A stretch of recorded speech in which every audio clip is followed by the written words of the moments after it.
of your body, soul, and mind.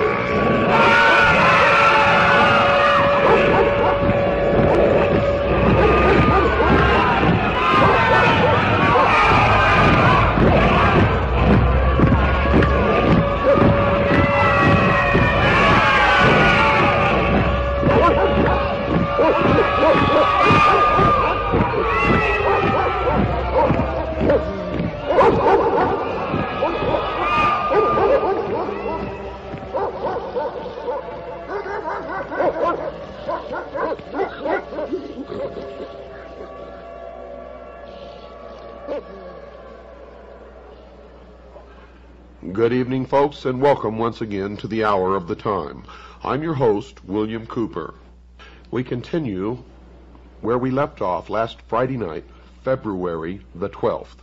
And I want to quickly reiterate that what you're going to hear does not necessarily reflect my beliefs or my religion or the beliefs of the staff or management of WWCR Worldwide Christian Radio. What you are hearing, folks, is for the first time in history the public revelation of the origin, the history, the dogma, and the identity of those who operate in secret to bring about a worldwide totalitarian socialist government. They are known to Christians as Mystery Babylon. It is an ancient religion.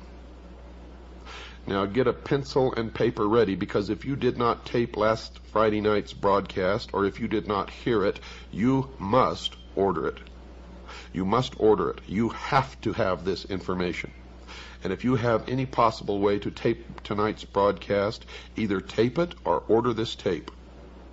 You can order studio quality tapes from us, and I will give you that information later in this broadcast.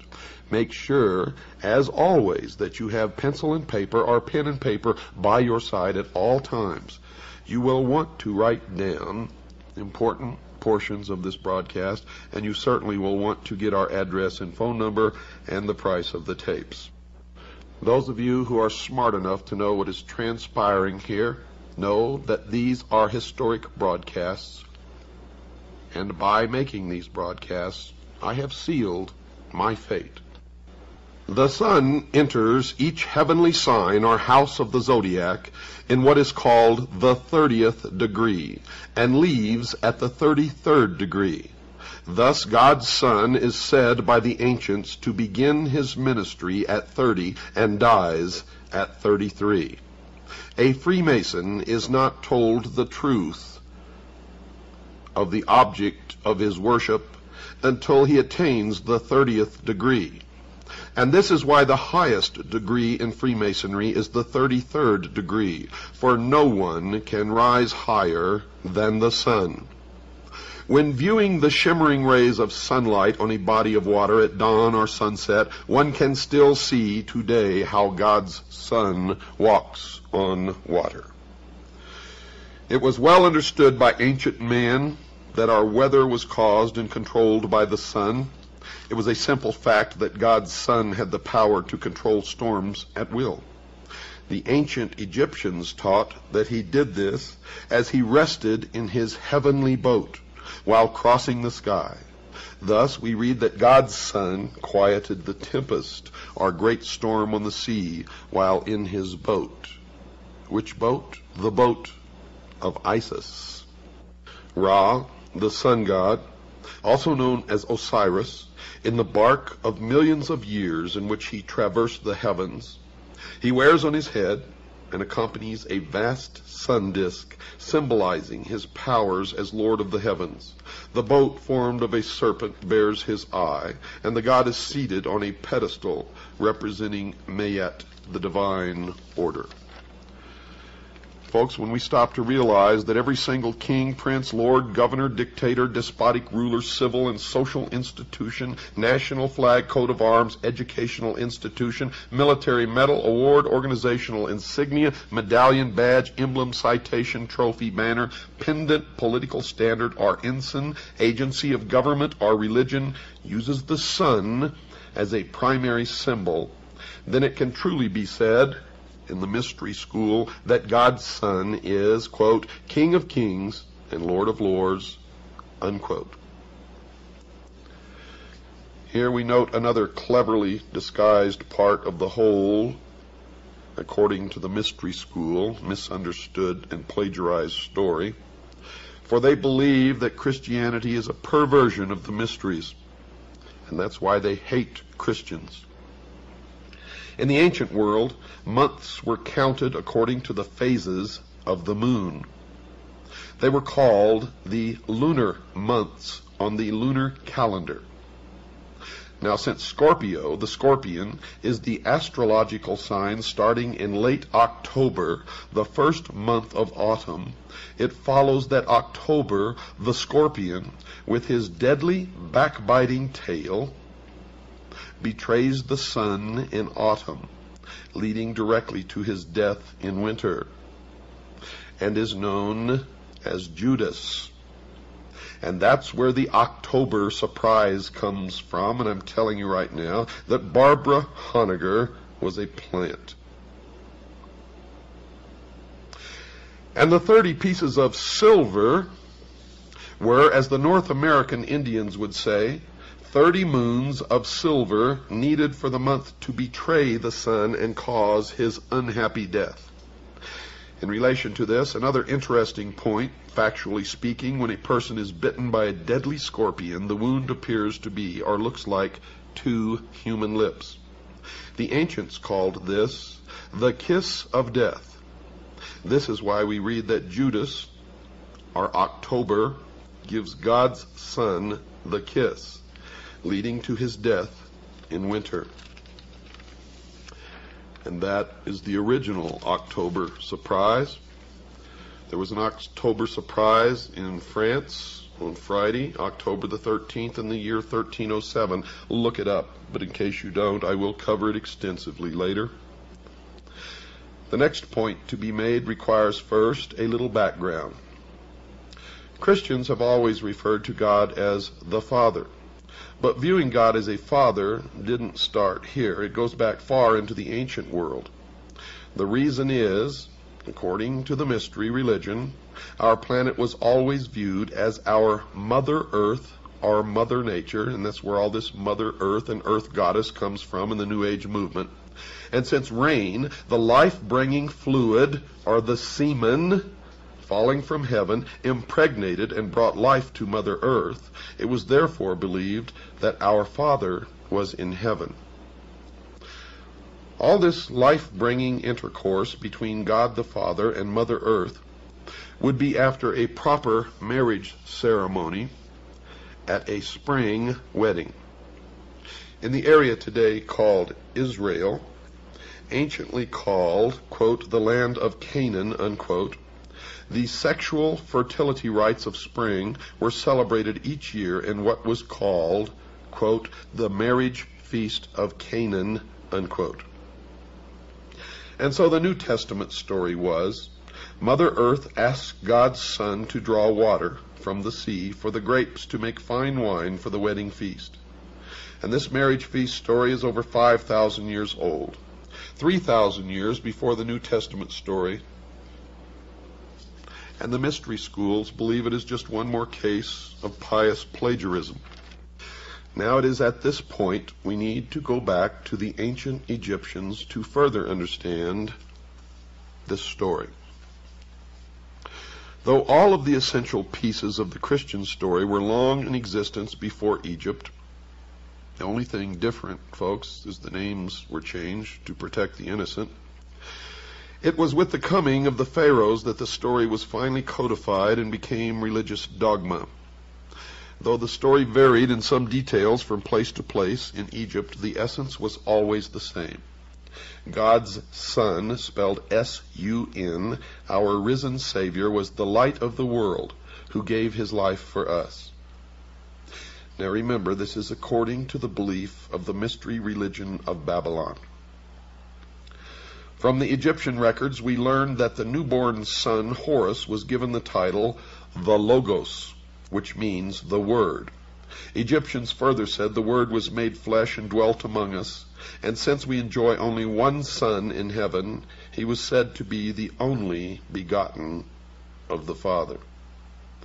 The Word was lost, and that story is told in the Osirian cycle of Isis, Osiris, and the child Horus. And you will learn that the symbol of the Word today is the obelisk, the monolith, the stone. It is also called the lost word of Freemasonry. And I will explain the meaning of all of those things later. Another interesting point not to be missed concerning Horus, later in Egyptian history, he was given a second name, Isos, or Isis, meaning holder of the light. Still later, in Roman Latin, I became interchangeable with J. So from Isis, we get Jesus. All of this can be read by anyone in a public library, if you so desire. In ancient Egypt, it was said that if you wanted to follow the life of God's Son and thereby live in the light of God's Word, or Logos, one would first have to leave his old ways of life to follow the sun, face to the east. But before beginning this new life in the Word, one must die to the old way of life and be born again. George Bush, when asked at a press conference by a reporter if he was a Christian, Mr. Bush said this, quote, "If you're asking if I have been born again, the answer is yes," unquote. Your first birth was out of the water your mother formed you in. Because her water broke and your new life began, rebirth is symbolized by coming out of total immersion in water, or baptism, or being born again. These points here mentioned are just some of hundreds, if not thousands, of direct connections that can be made between the Judaic-Christian Bible story and the far more ancient original story. The purpose for drawing your attention to this literary plagiarism, according to the Mystery School, this is what they believe, is best stated by Alfred North Whitehead, who said, quote, "No lie can live forever," unquote. They hate Christians, they hate Christianity, and the first object is to destroy the Christian church and Christians, to wipe them off the face of the earth. If you are a Christian, you are in the greatest danger that you can even imagine at this moment as the New World Order takes shape around you. Egyptologist Gerald Massey said, quote, "They must find it difficult, those who have taken authority as the truth rather than truth as the authority," unquote. And now for a few thoughts on the Old Testament Word of God, according, again, to the mystery religion. Remember, I am revealing the secrets of the mystery religion of Babylon during this broadcast. At Malachi 4:2, the God of heaven is described as the Son of righteousness with healing in his wings, and it is spelled S-U-N. The Son with healing in his wings. Then in the New Testament, at Matthew 23, verse 37, and Luke 13, verse 34, we see God's Son wanting to gather all under, quote, his wings, unquote. This is most appropriate, for in Egypt the Son was always pictured with his wings, and you see a disc with wings. Now all these pitiful little twits running around calling themselves ufologists, and Zechariah Sitchin, who has perverted the interpretation of the ancient writings, claims that this means that the Egyptians, whenever they drew these or put these hieroglyphics on in their writings, were indicating that UFOs came from other planets, and nothing can be farther from the truth. But this is part of the Mystery Babylon deception, trying to convince the people of the earth that we are threatened by some other species from some other planet, so that they can more quickly bring about their new world order, their one world totalitarian socialist government. Don't fall for it, folks.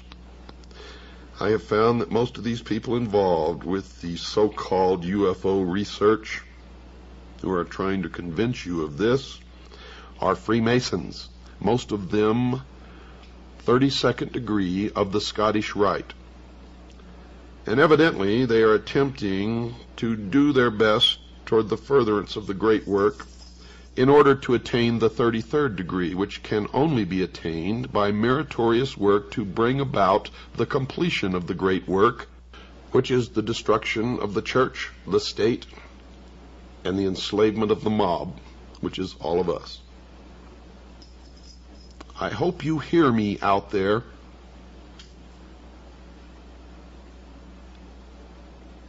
In the most ancient Egyptian understanding of things, mankind was called the sheep of God.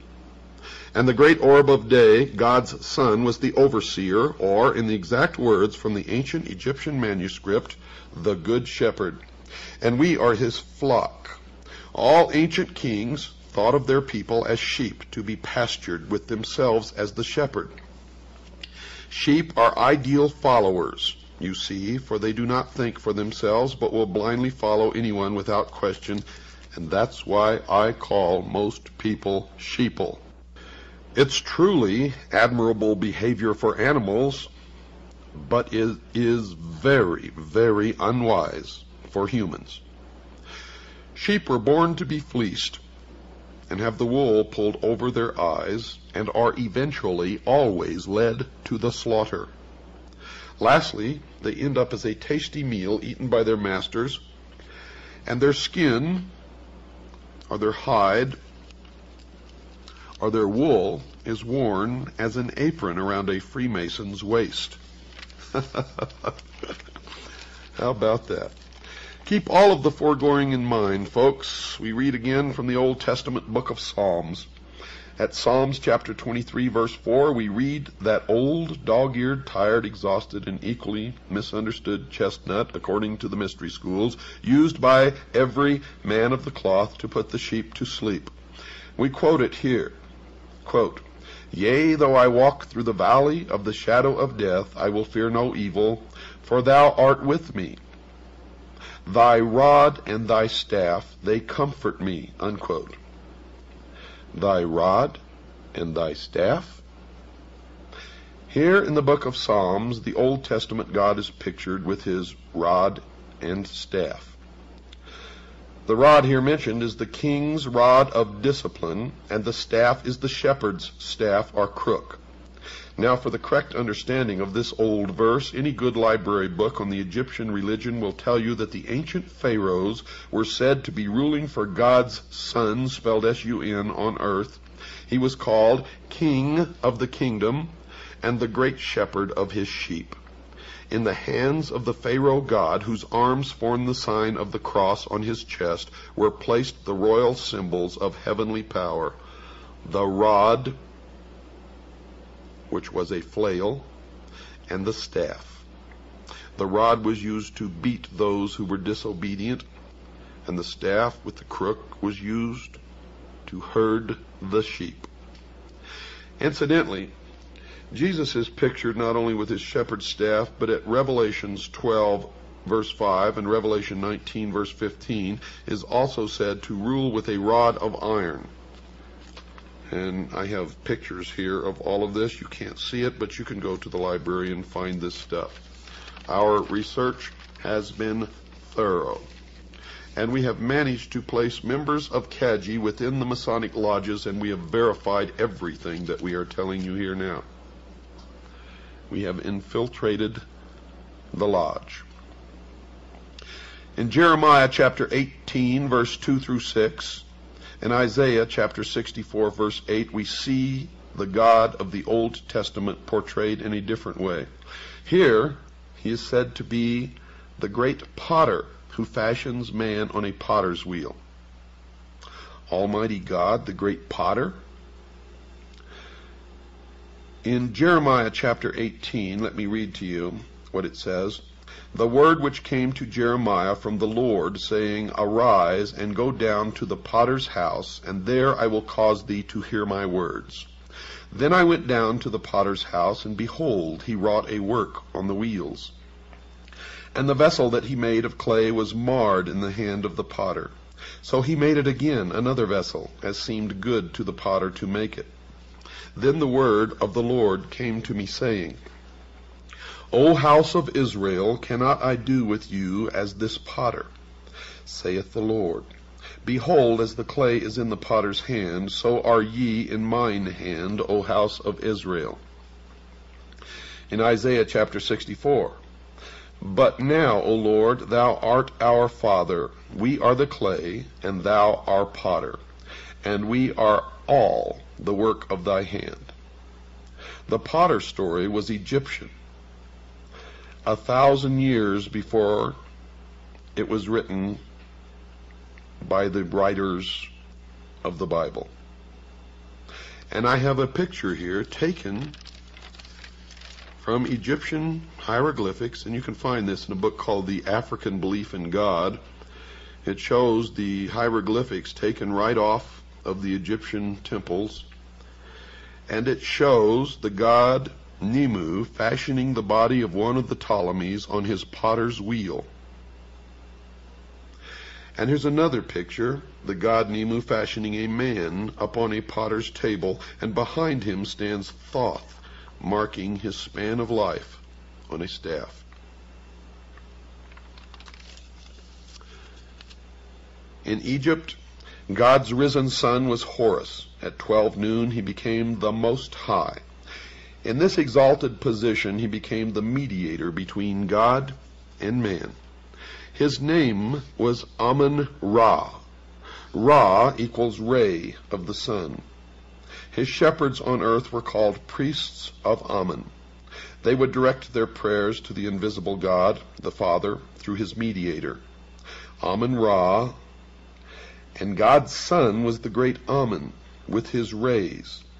In the New Testament, he, the Son, is still called, at 2 Corinthians chapter 1, verse 20, and Revelations chapter 1, verse 7, and Revelations chapter 3, verse 14, the Amen. At the end of prayers in the temples of Egypt, they would say, Amen. How does that grab you? Now look at the word Israel. Isis, R-A, Ra, El, God. It is the androgynous God, and it's been in front of your eyes all the time. All the time, folks. Anyone who goes to any library and does the research that we have done can reveal that the religion of Mystery Babylon is exactly as I have stated it last Friday night and during this broadcast, and will continue to state it because there is a lot more, folks. We have, in fact, not even yet begun. For this is the only ancient portion, the beginning of the ancient worship of Baal, or Baal as some pronounce it. Ba was the sun, El means God. And that was the beginning of the end of our civilization as we know it if we do not wake up now. I firmly believe, and I live my life according to this, that I owe my first allegiance to my God and Jesus Christ. My second allegiance I owe to the Constitution of the United States of America, and my third allegiance to my family. And the reason my allegiance is that in that order is because God endowed man with unalienable rights. The Constitution protects those rights, and the family is thus able to survive and be protected and thrive. and the family is the basic unit of civilization. Period. And I further believe that any man or woman without principles that they are ready and willing to die for at any given moment that they are called upon to do it are already dead and are of no use or consequence to anyone, not even themselves. Understand what I just said. I have to take a short break, folks. Don't go away. I'll be right back after this short pause. Isis was the patroness of the magical arts among the Egyptians. The use to which magic should be put is revealed in the Osirian cycle, where Isis applies the most potent of her charms and invocations to accomplish the resurrection of Osiris. In other words, the redemption of the human soul. That the gods of Egypt were elements of a profound magical system and possessed a significance far different from that advanced by modern Egyptologists is certain. The various deities of the Nile Valley were elements of an elaborate magical metaphysical system, a kind of ceremonial Kabbalah. This cannot be denied. But even when impressed with the reality of this fact, the modern Egyptologist still balks. Supposing, he asks, that the Egyptians did possess an elaborate metaphysical doctrine, of what value is its rediscovery in an age when the natural has been demonstrated to be mediocre and the supernatural non-existent? Even if these extinct persons whose mummies clutter up our museums were the custodians of some mysterious lore, we have simply outgrown it. Let the dead past bury its dead, they say. We prefer to live in an era of enlightenment, an enlightenment which you would blight by asking us to espouse the superstitions of our remote ancestors. These so-called superstitions, however, it is interesting to note, die hard.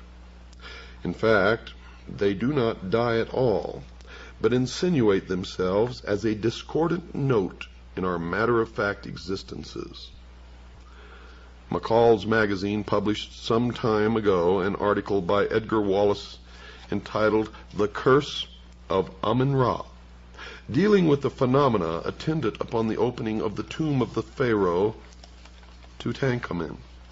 After vividly describing the curse of Amun-Ra, the author sums up the effect of this curse upon those who came in contact with the tomb or its contents.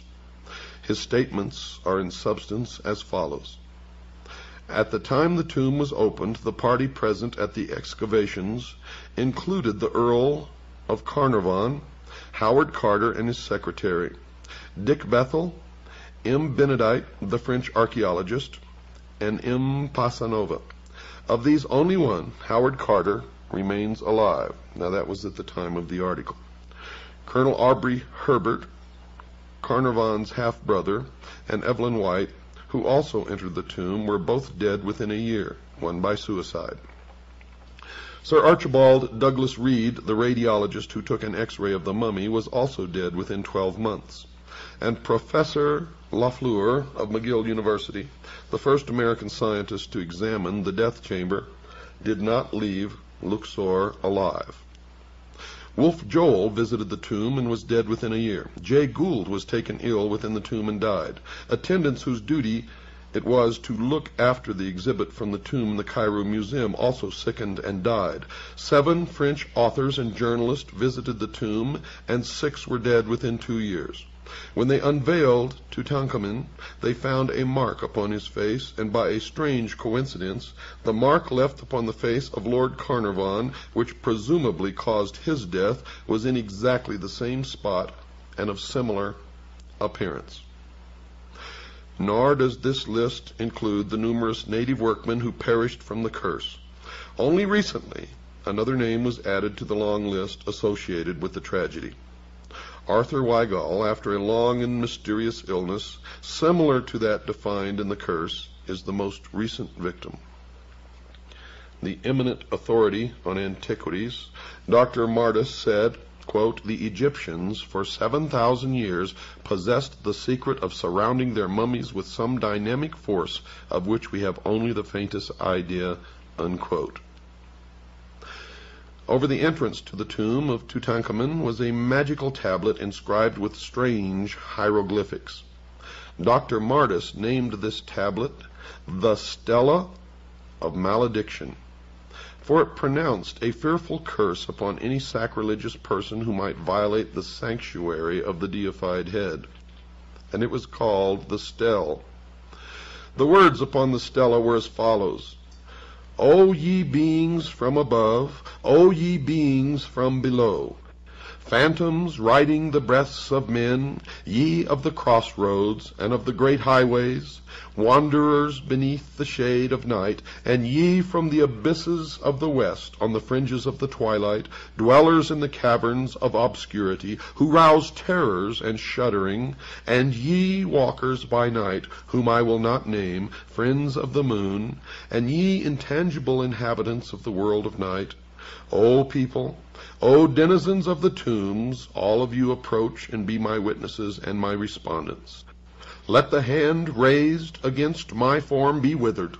Let them be destroyed who attack my name, my foundation, my effigies, the images like unto me," unquote. Can modern Egyptologists and scientists in all branches and departments view lightly the culture of the Egyptians if their researches into the forces of nature gave them such strange power and enabled them to master natural laws of which modern learning has no knowledge or conception? Did you know that Lars Hansen was reared in the Stele group? Did you know that a very famous talk show host who covers for the Masons all the time was a member? Also was heavily involved with the Communist Party? Did you know these things? Do you ever bother to check, you who listen to these people and believe them blindly?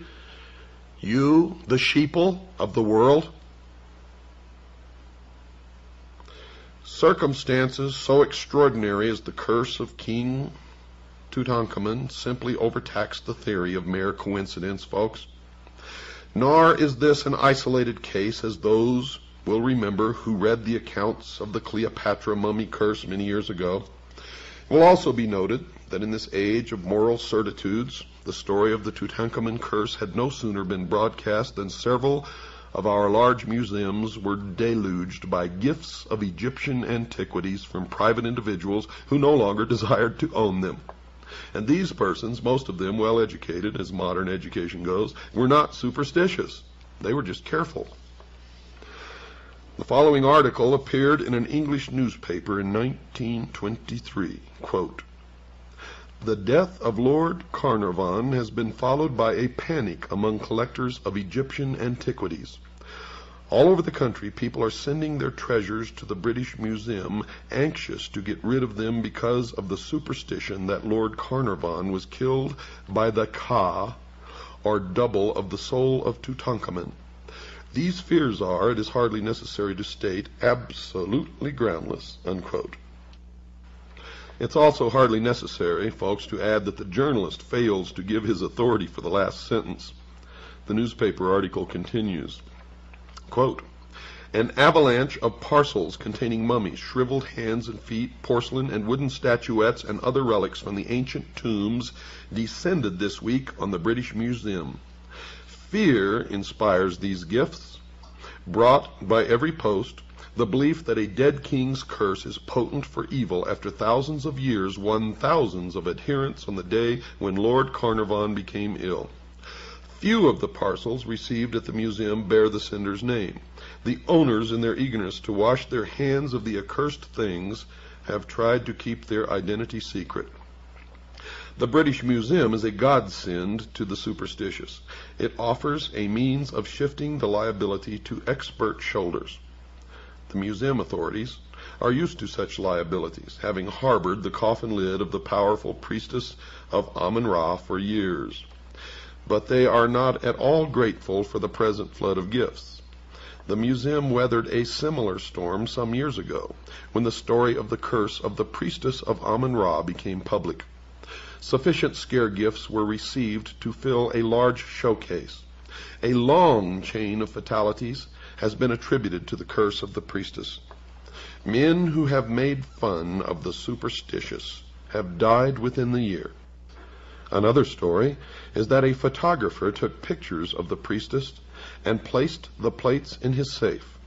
When he went to look at them some weeks later, the glass had become a thin brown powder, unquote. Now let us consider the rational explanations, so-called adduced by science in disposing of the superstition of the king's curse. Dr. Frederick H. Cowles, FRGS, famous British scientist, declared in an interview years ago that Lord Carnarvon and a number of workmen engaged in excavation met their deaths as the result of a poisonous and almost invisible dust placed there purposely by the wily priests to bring destruction upon the violators of the dead. Quote, "This poisonous dust," unquote, says Dr. Coles, quote, "analysis of which has baffled scientists, was scattered about the tomb. Lord Carnarvon was not the only one to note its fatal property, as a number of workmen engaged in the excavation were likewise stricken. Most of these died a lingering death, but others, greatly impaired in health, have recovered," unquote. There is nothing in the learned doctor's explanation, however, to account for the fact that Howard Carter did not chance to breathe any of the noxious vapors, although he was more steadily engaged in the work of excavation than even Lord Carnarvon. It's also questioned how much science actually knows about this mysterious dust which defies analysis, for if it cannot be analyzed, how can it be either identified with certainty or even proved poisonous? The term poisonous dust is evidently the charitable term that covers a multitude of scientific shortcomings. Several years later, there was another revelation that they were stricken with some virus that inhabits ancient tombs. And who knows what the real story is? Though sorcery has been accorded no official recognition by modern science, there is nevertheless a certain quasi-official acceptance of the reality of occult phenomena throughout the civilized world. In a newspaper interview, Sir Arthur Conan Doyle illustrates the widespread recognition of the idea that the Egyptians knew how to surround their dead with mysterious guardian agencies which throughout the centuries visited their vengeance upon grave robbers, scientific or otherwise. In discussing with the correspondent of the Daily Express the death of a certain Mr. Fletcher, who had felt the wrath of Egypt's dead, Conan Doyle declared that the tragedy was caused by Egyptian elementals guarding a female mummy because another student of Egyptology, a Mr. Robinson, had begun an investigation of the stories of the mummy's malevolence. Quote, "I warned Mr. Robinson," he says, "against concerning himself with the mummy at the British Museum. He persisted, and his death followed," unquote. You may wonder where all this is going. But it becomes clear when you understand that the Egyptians inherited the religion of Babylon. So are we to presume that this single phase of ceremonial magic constituted the entire repertoire of the Egyptian thaumaturgists?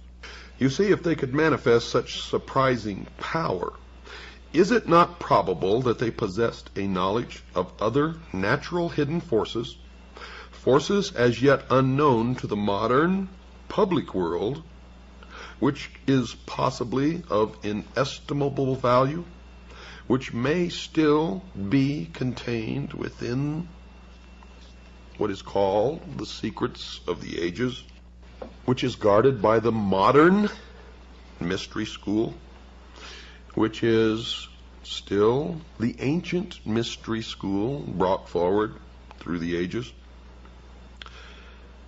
We are assured in the authorized version, and note I say authorized version of Holy Writ, that the magicians of Egypt changed their staves or rods into serpents in the presence of Pharaoh. The modern scientist does not live who can duplicate that phenomena, yet if he happens to be a good Christian, he is in somewhat of a dilemma. We can pass over all the desperate efforts to disprove the magical powers of the Egyptians as arising not from a mature knowledge, but from a desperate prejudice. You see, magic is too ancient and too universal to be explained away by mirrors, wires, and hinges. In Egypt, we are dealing unquestionably with true manifestations of occult power. The learned author of Art Magic presents what may be accepted as a reasonable, accurate estimation of the priest-magicians of the old Egyptian mysteries. Quote, "They were highly educated, scientific men. They understood the nature of the lodestone, the virtues of mineral and animal magnetism, which together with the force of psychological impression constituted a large portion of their theurgic practices. They perfectly understood the art of reading the innermost secrets of the soul, of impressing the susceptible imagination by enchantment and fascination, of sending their own spirits forth from the body, which many modern metaphysical teachers claim that they can do, as clairvoyants under the action of powerful will. In fact, they were masters of the art now known as mesmerism, clairvoyance, electrobiology, etc. They also realized the virtues of magnets, gums, herbs, drugs, and fumigations, and employed music to admirable effect. And no one since has been able to perfect or even come close to their art of embalming the dead." The highly gifted Egyptologist Lenormant acknowledges Egyptian magic as an essential part of their religious philosophy. James Bonwick, FRGS, thus summarizes the powers possessed by Egyptian adepts. Quote, "Egyptian mystics could levitate, walk the air, handle fire, live underwater, sustain great pressure, harmlessly suffer mutilation, read the past, foretell the future, make themselves invisible, and cure disease." Unquote. Now, I have no idea whether to believe that or not, but that is what this expert says. Now, if you doubt the power of magic wielded by the priests of Mystery Babylon, listen to this. For we can compare James Bonwick's account with some other news from Tibet, another land long famous for magic. Dr. Alexander Cannon, a distinguished scientist, a doctor of medicine, a celebrated psychiatrist, a master of arts, and a fellow of the Royal Geographic Society, brought back a strange record from the land of the Lamas. He claimed he saw a tree withered by a pointed finger, a dead man raised to life, the Grand Lama surrounded by a blue aura 3 inches thick, and a human being lifted into the air by pure mental effort. The London County Council called upon Dr. Cannon to resign his post as the head of a noted institution for his remarks, but later, strangely enough, after further inquiry, withdrew the demand. It would seem, folks, that the age of miracles, or at least magic, is not dead. You know, Plato, and I wrote this in my book, was an initiate of Mystery Babylon, and was actually initiated in the Great Pyramid in Egypt, where he lay in the sarcophagus for 3 days and 3 nights. He entered as a mortal man, and according to his writings, emerged as a god, given or imparted knowledge which he was to guard and keep. Remember, they called themselves the guardians of the secrets of the ages. From the writings of Proclus and Iamblichus, we can gain a considerable insight into the principles of Egyptian magic. To the old philosophers, even Pythagoras and Plato, magic was no mystery. According to Proclus, the initiated priests so fully understood the mutual sympathy between the visible and invisible worlds that they were able to change the course of action and focus divine virtues upon inferior natures.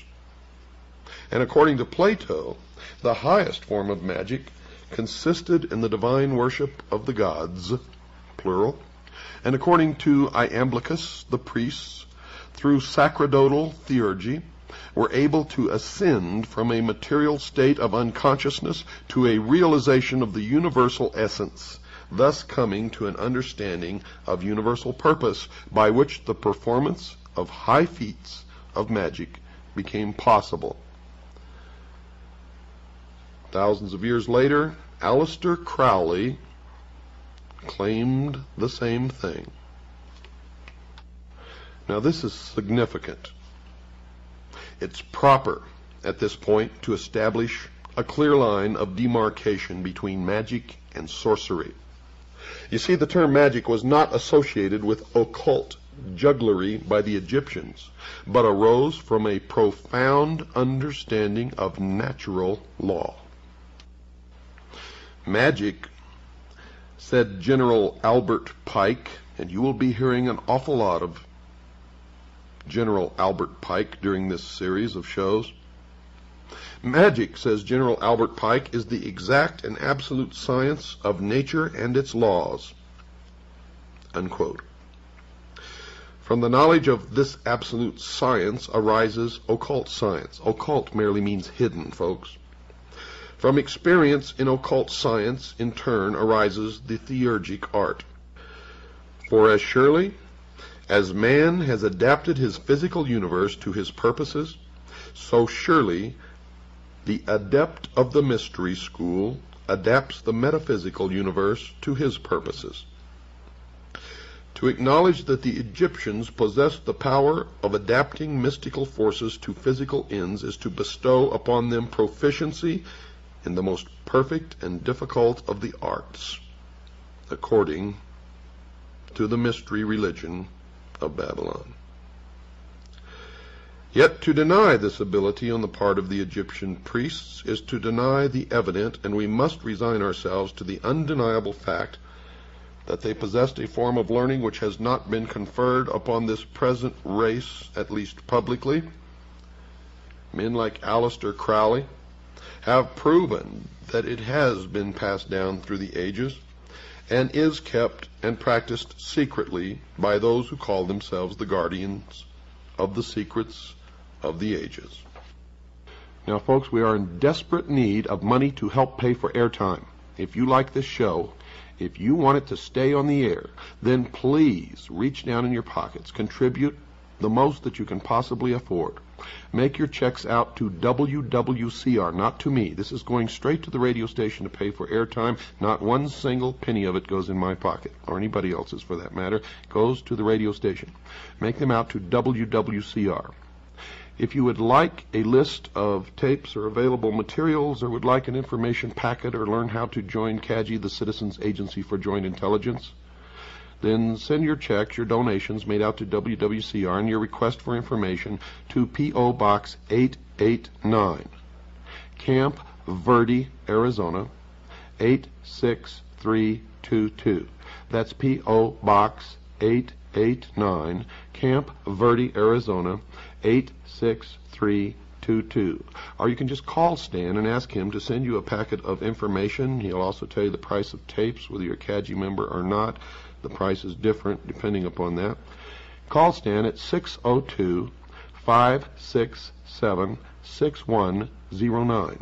That's 602-567-6109. If you write in, please address the envelope to Stan, S-T-A-N. Good night, folks, and God bless you. And remember, this is what can happen if you just wake up. Of the staff or management of WWCR Worldwide Christian Radio. What you are hearing, folks, is for the first time in history the public revelation of the origin, the history, the dogma, and the identity of those who operate in secret to bring about a worldwide totalitarian socialist government. They are known to Christians as Mystery Babylon. It is an ancient religion. Now get a pencil and paper ready, because if you did not tape last Friday night's broadcast, or if you did not hear it, you must order it. You must order it. You have to have this information. And if you have any possible way to tape tonight's broadcast, either tape it or order this tape. You can order studio quality tapes from us, and I will give you that information later in this broadcast. Make sure, as always, that you have pencil and paper or pen and paper by your side at all times. You will want to write down important portions of this broadcast, and you certainly will want to get our address and phone number and the price of the tapes. Those of you who are smart enough to know what is transpiring here know that these are historic broadcasts, and by making these broadcasts, I have sealed my fate. The sun enters each heavenly sign or house of the zodiac in what is called the 30th degree, and leaves at the 33rd degree. Thus God's Son is said by the ancients to begin his ministry at 30 and dies at 33. A Freemason is not told the truth of the object of his worship until he attains the 30th degree. And this is why the highest degree in Freemasonry is the 33rd degree, for no one can rise higher than the sun. When viewing the shimmering rays of sunlight on a body of water at dawn or sunset, one can still see today how God's Son walks on water. It was well understood by ancient man that our weather was caused and controlled by the sun. It was a simple fact that God's Son had the power to control storms at will. The ancient Egyptians taught that he did this as he rested in his heavenly boat while crossing the sky. Thus we read that God's Son quieted the tempest or great storm on the sea while in his boat. Which boat? The boat of Isis. Ra,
Good evening, folks, and welcome once again to the Hour of the Time. I'm your host, William Cooper. We continue where we left off last Friday night, February the 12th. And I want to quickly reiterate that what you're going to hear does not necessarily reflect my beliefs or my religion or the beliefs. They were called the lunar months on the lunar calendar. Now, since Scorpio, the scorpion, is the astrological sign starting in late October, the first month of autumn, it follows that October, the scorpion, with his deadly backbiting tail, betrays the sun in autumn, leading directly to his death in winter, and is known as Judas. And that's where the October surprise comes from, and I'm telling you right now that Barbara Honegger was a plant. And the 30 pieces of silver were, as the North American Indians would say, 30 moons of silver needed for the month to betray the sun and cause his unhappy death. In relation to this, another interesting point, factually speaking, when a person is bitten by a deadly scorpion, the wound appears to be, or looks like, 2 human lips. The ancients called this the kiss of death. This is why we read that Judas, or October, gives God's Son the kiss, leading to his death in winter. And that is the original October surprise. The sun god, also known as Osiris, in the bark of millions of years in which he traversed the heavens, he wears on his head and accompanies a vast sun disk symbolizing his powers as Lord of the heavens. The boat formed of a serpent bears his eye, and the god is seated on a pedestal representing Mayet, the divine order. Folks, when we stop to realize that every single king, prince, lord, governor, dictator, despotic ruler, civil and social institution, national flag, coat of arms, educational institution, military medal, award, organizational insignia, medallion, badge, emblem, citation, trophy, banner, pendant, political standard, or ensign, agency of government, or religion uses the sun as a primary symbol, then it can truly be said in the mystery school that God's Son is, quote, King of Kings and Lord of Lords, unquote. Here we note another cleverly disguised part of the whole, according to the mystery school, misunderstood and plagiarized story. For they believe that Christianity is a perversion of the mysteries, and that's why they hate Christians. In the ancient world, months were counted according to the phases of the moon.